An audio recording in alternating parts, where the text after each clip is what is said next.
Good morning and welcome to episode 4 of the Duval 22 podcast. My name is Gus Logue. Today I'm joined by Rivers McCown of the Man Free newsletter, as well as NBC Sports at Roto World. Rivers has been covering the Texans since the prime years of Arian Foster, in his own words. So we're really looking forward to having you on today to preview Texans at Jaguars in week 3. Rivers, thanks so much for joining. How's the season treated you so far? You know, just hating life. That's all. Just hating life.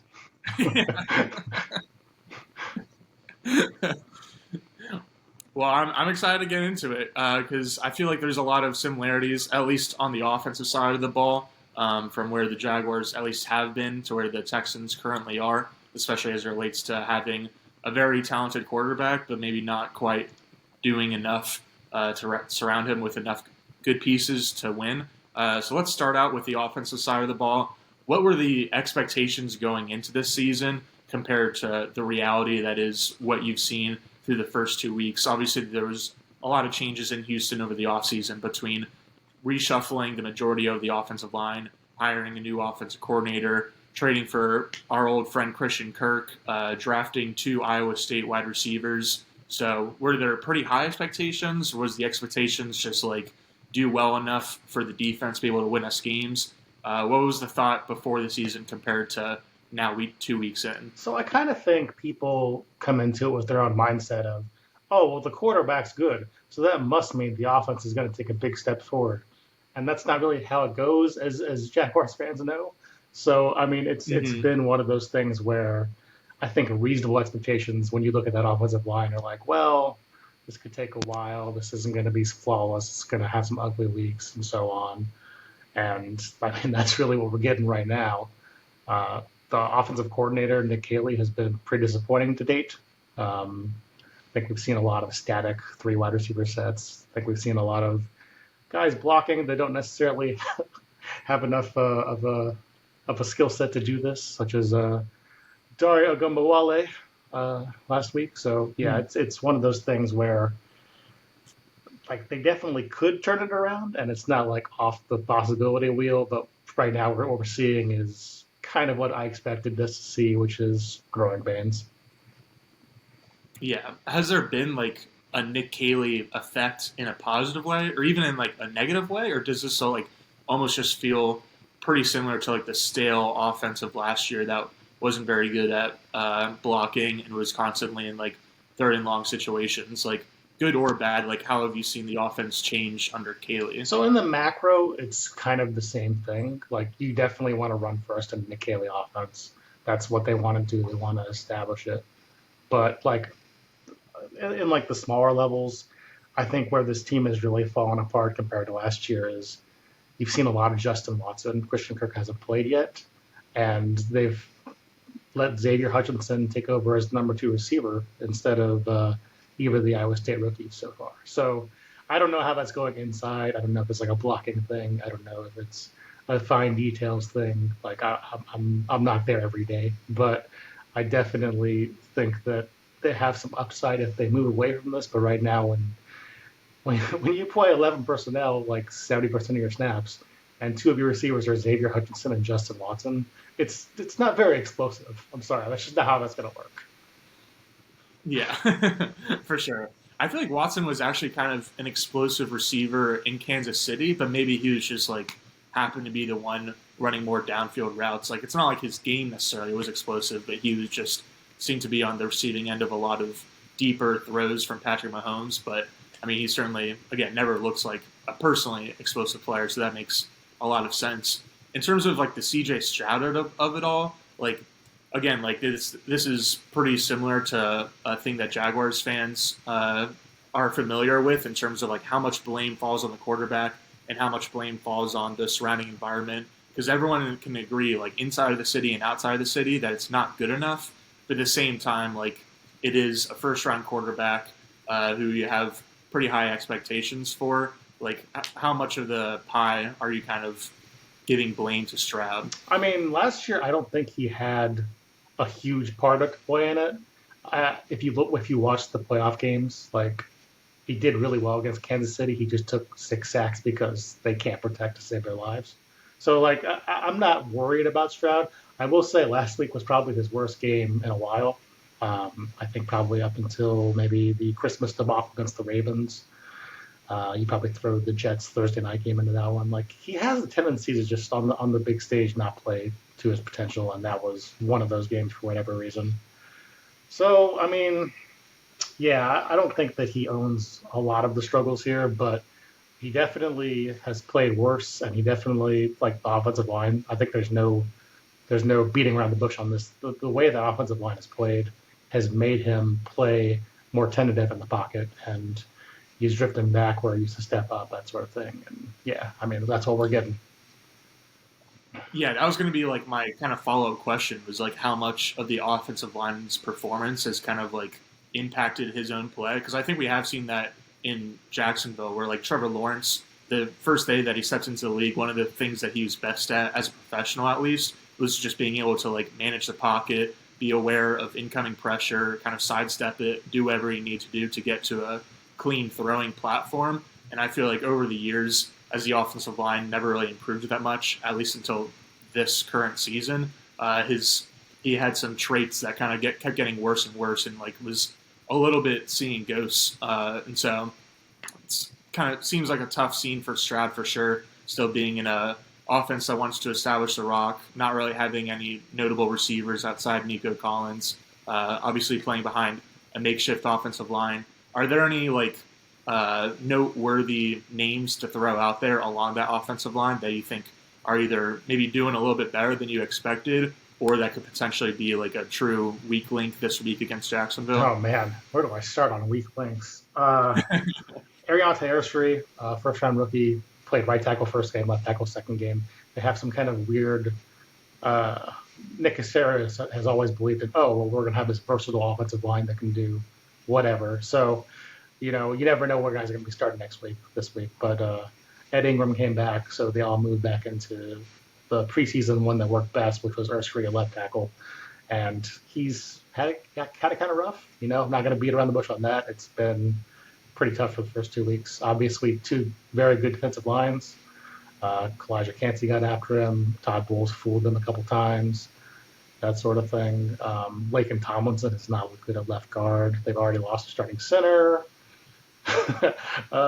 Yeah, so Titus Howard is okay. That's what I got for you. Titus Howard, pretty okay player. I don't love him at guard, rather have him at tackle, but there you go. Good to know. Good to know. You made a really interesting note in your latest article for Man Free that the Texans this year on 57 dropbacks have used an extra offensive lineman, or not an extra offensive lineman, but just have used 6 or more blockers on 21 of those 57 dropbacks. And it seems like it's not really working, especially when it's like Nico Collins and a bunch of jabronis kind of running out there. And like, it seems like it'd probably be better to have Stroud have a lot more options to choose from as opposed to limiting his options. So like, what do you make of that approach? And do you think that the Texans should change it? I mean, I think they should change it, but I've been doing this for 15 years. It doesn't matter what I think.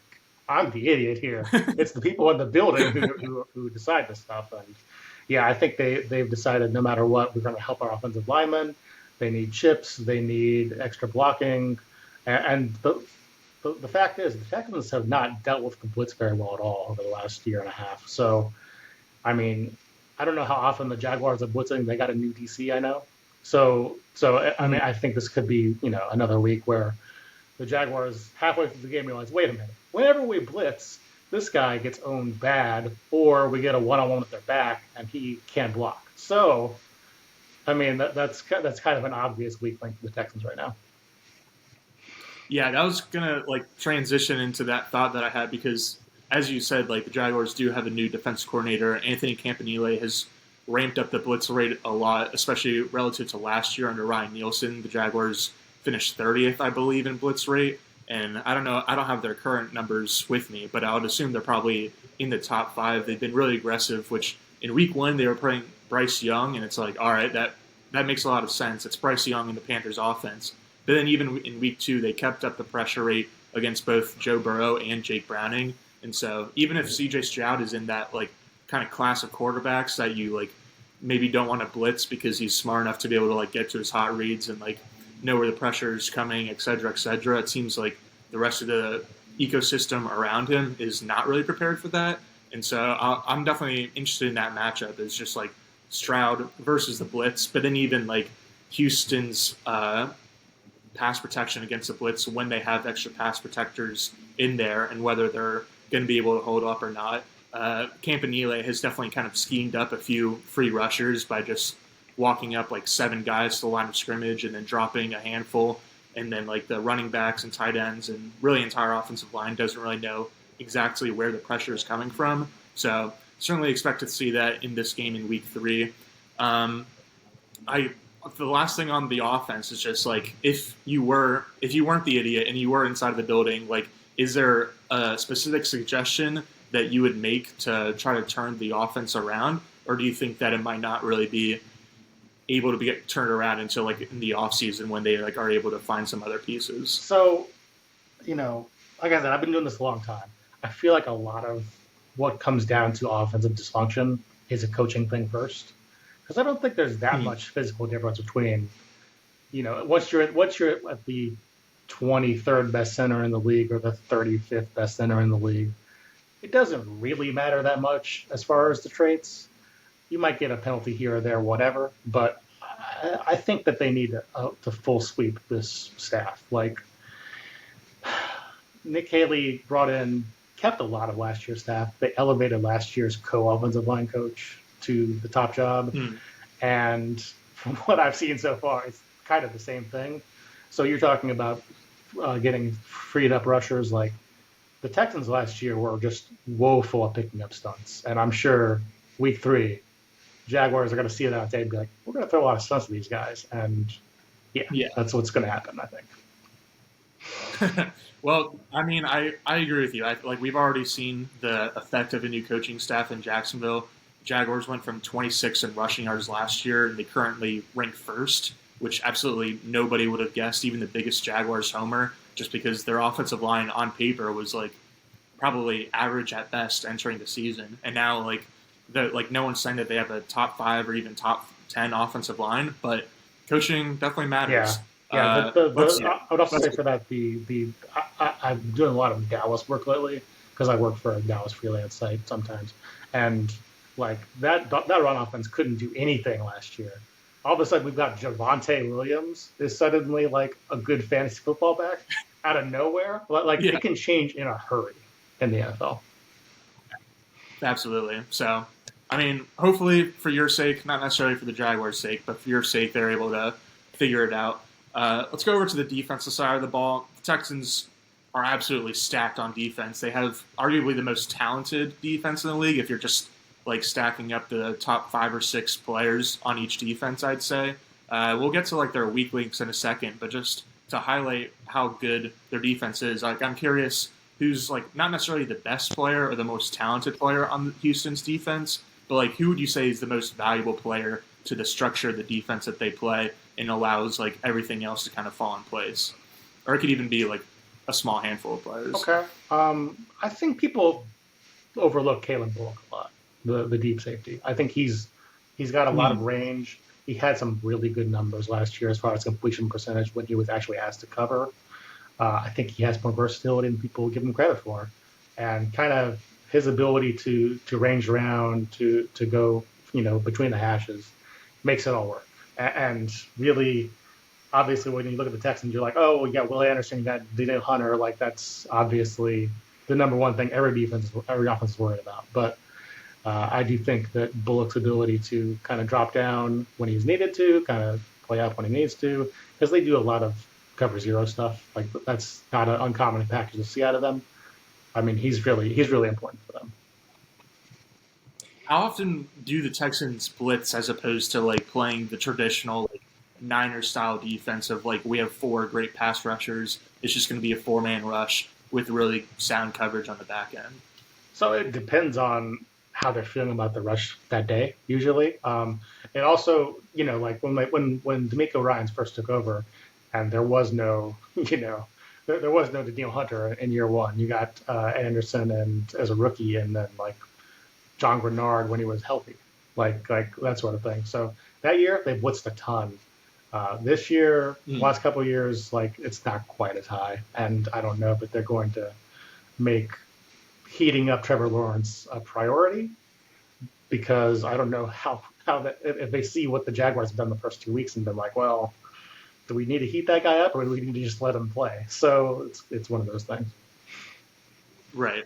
Now, the shell of the Houston defense is incredible between Bullock at the very back, Hunter and Anderson along the edge of the line, and then the great secondary, very youthful and talented between Derek Stingley, Kamari Lassiter, and Jalen Petre. But it seems like the spine of the defense is a little bit weaker, especially relative to the rest of the unit.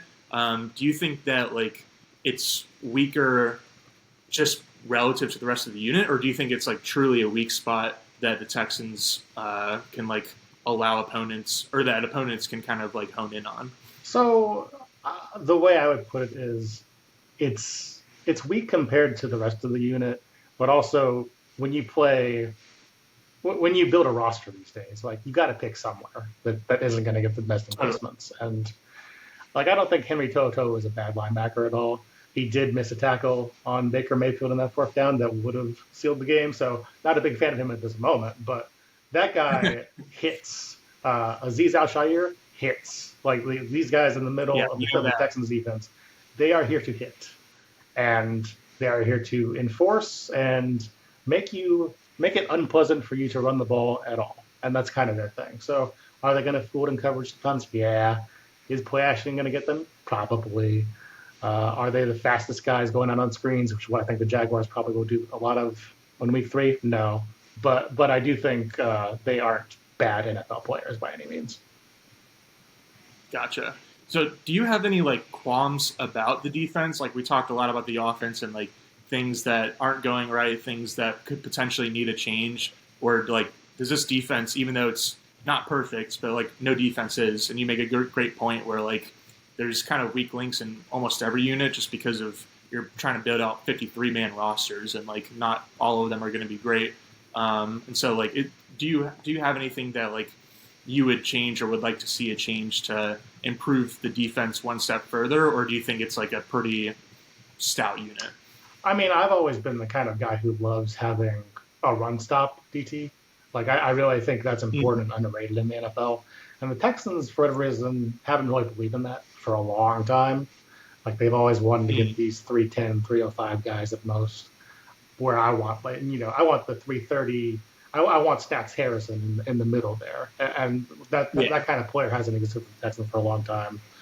And yeah, like this past week against Tampa Bay, they got run on a little bit, and it's interesting because D'Amico usually finds a way to scheme the defense up to make that not happen. But for whatever reason, last week couldn't happen, couldn't get it done, and that kind of cost them the game. So I'm very interested to see the bounce back here against, as you said, Jaguars, a run offense that's looking a lot better. Yeah, that's definitely like the matchup that I'm looking forward to watching the most is Jacksonville's run offense against Houston's run defense, especially for the Jaguars. For context, Trevor Lawrence dropped back 42 times last week, despite the team having a lead for pretty much the entire game, and then despite the running offense like looking really good. And so I feel like they're going to try to go into, like, whoever their opponent was, they probably would have tried to go into the next game, like, sticking to the run a little bit more and, like, not letting it get away from them. But I think especially so against this Texans defense, where they were not very successful last week against the Bucs. Obviously, the Bucs run a pretty similar scheme to the Jaguars because of, like, the Liam Cohen influence. And then, like, they probably just want to avoid, like, having Danielle Hunter and Will Anderson get into a lot of obvious pass rush situations where they can kind of pin their ears back. And so would you say that that's like the most important matchup or the matchup you're looking forward to most, or like is there another one that you got your eye on that you're looking forward to on Sunday? Okay, so I would say the number one thing I'm curious about is Jalen Petre versus the screen game, because Petre has terrific instincts. Like he's off the chart intangibles and that sort of thing, does the film study. His tackling comes and goes. And so if the Jaguars are able to make him miss, there's going to be some yardage. if the Jaguars are able to make him guess wrong, there's going to be some yardage on those kind of plays.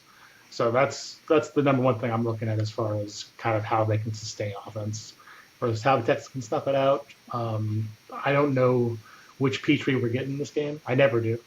But I do think that he's got the capacity to do it, and it's just kind of how are the Jaguars going to be able to fool him enough? Gotcha. That's definitely a great one. I would also add that like Nico Collins versus whoever he's going up against is definitely going to be a matchup to watch, just because Nico's obviously a fantastic receiver, and the Jaguars have not really been able to slow down number one receivers. I mean, Ted McMillan in week one didn't necessarily have a huge day in the box score, but he had multiple catches that were like very close to being catches. There was one that like might have been a catch and it was ruled incomplete, but like they didn't look to see whether it was complete because it was a defensive pass interference. And then last week, Jamar Chase went for 14 catches, 165 yards in a spike against the Jaguars. And so just whether the Jaguars can contain Nico Collins, I think is a big question, because if they can do that, then it probably shouldn't be too tough for them to contain the rest of Houston's offense. I did want to ask you about special teams too, especially because Houston's special teams looked really good in Tampa Bay, or against Tampa Bay on Monday Night Football this week. Was that like a surprise to you? Do they have like a new special teams coordinator or anything? Were they as good last year? I guess I'm asking if that was like a small sample size and it's not like a great unit, or if this is like a really good special teams unit that could potentially swing the game. Not only is it a very good special teams unit, but I feel like that would be a Nick Caserio project of interest. Like every offseason, reliably on the first day of free agency, everybody's like, oh my gosh, look at these big defensive tackles going off the board. Look at these high-profile names. And the Texans are like, we're going to sign Tremont Smith. We're gonna sign Justin Watson and Braxton Berrios. And why? Because they can contribute on special teams. And we're like, hey, can we get some players on the defense? And Nick Caserio's like, maybe later. I'll think about it. But yeah, it's one of those. And Frank Ross has been here. Their coordinator has been here since the Lovie Smith days. Like it's been a while. He's one of the few holdovers. He's done a pretty good job. Kind of a weird guy. Gets very pumped up. But yeah, definitely think that's an area where the Texans expect to win every week. Yeah, and I wouldn't be surprised if they do it again this week, because on paper, in terms of like the positions, the Jaguars have really good special teams between punter Logan Cook, long snapper Ross Magsick, and kicker Cam Whittle. But kickoffs especially have like not been great for the Jaguars this season. Cam Whittle has like not really been able to hone in on like exactly how or where to kick the football with these new kickoff rules. And then in the return game, the Jaguars have like kind of shot themselves in the foot a little bit and not given themselves very good field positioning. So that is 100% something to watch in this game. That's all the questions I had for you, Rivers. I don't know if you want to offer a score prediction or any other thoughts that you have for this game, or any questions for me that you have about the Jaguars. So Mr. Bashal Tootin, how real was that? How real was that? How much is he going to play? Is it going to keep going up? That's my question. Yeah, I think it is going to keep going up. I am happy to be wrong about him, because after week one and even after Tank Bigsby got traded, I thought that he was going to be more of a change of pace guy, and it was like very much Travis Etienne's backfield. And if it was going to change, it was going to be less so to do with Tootin's development and more so just with Etienne's health, because he usually starts off each season pretty hot and then just kind of like has wear and tear in his body. It doesn't fall apart, but he's always certainly less healthy and less effective down the stretch of the season. But like Tootin deserves a ton of credit. He's looked spectacular in the screen game. As a receiver, he like made a guy miss by it feels like a full football field against the Bengals to score a touchdown. He's been excellent as a runner, not just in terms of like, oh, he's really fast, so get him on the outside, but like he's very physical inside the tackles, really good at kind of pressing up on the line of scrimmage to find creases and find holes to cut into. And so he's been spectacular. He's honestly been the most impressive rookie in the draft class so far, which obviously includes Travis Hunter. And so Travis hasn't been bad by any stretch of the imagination, but he's just like been kind of like checking boxes and like doing his thing and just hasn't really delivered his first wow moment in the NFL. But Tootin is legit. I kind of expect for ETN to walk in free agency next year, and then it's just going to be the Bachel Tune and the Quinn Allen show in Jacksonville, because Allen is really good as kind of like a long down and distance guy. He's easily the best pass protecting running back the Jaguars have had in several years. So he's got like a strong role, but it's also a pretty small role. Like it's going to be Tutin's backfield in Jacksonville in a matter of time. It's just kind of a matter of whether it's next season, assuming that ETN is no longer on the team, or if it's as soon as before Jacksonville's bye week. But he's definitely the real deal. He's a lot of fun to watch. You know, it's interesting. I feel like a lot of people in this spot will be like, tell me about Travis Hunter. And I'm like, I've read so much about Travis Hunter. My eyes are bleeding out already. Yeah. So I don't even need to talk about it. Let me ask. So they released Darnell Savage. It sounds like Antonio Johnson's the dime plan now. Yeah, Jaguars ran a good amount of dime coverage in week 1, not as much in week 2, but they definitely like having some packages with 3 safeties on the field. So the next man up will be Antonio Johnson, who Cohen had a kind of funny quote about him this week when asked about him. He said, like, when he's playing free and he knows what he's looking at and he's confident, he's really good. So it's basically like, well, you could say that for a lot of guys, but like he needs to kind of screw the helmet on correctly in order to be playing fast and playing well. So I don't know. He's definitely going to be a little bit of a wild card. I think like the Savage release, like even though they would say that they're confident in Antonio Johnson and looking forward to him getting reps, it was more about Savage just like not being a starter and not getting as many snaps as he wanted to. And so it's just like kind of a mutual split for both ways, but for both parties, where it's like, yeah, we're not going to be starting you and you clearly want to start. And so good luck wherever you end up. Maybe you'll be a starter. Enjoy somewhere. Green Bay again. I guess my last thing would be, so we have that weird Cohen quote about Brian Thomas Jr.'s wrist, kind of like ominous, kind of like I need to talk to him sort of thing. Is that to you more about the chemistry between Lawrence and Thomas? Is it about the coaching in general? Like where do you stand on Brian Thomas has this share of the blame in this sort of thing?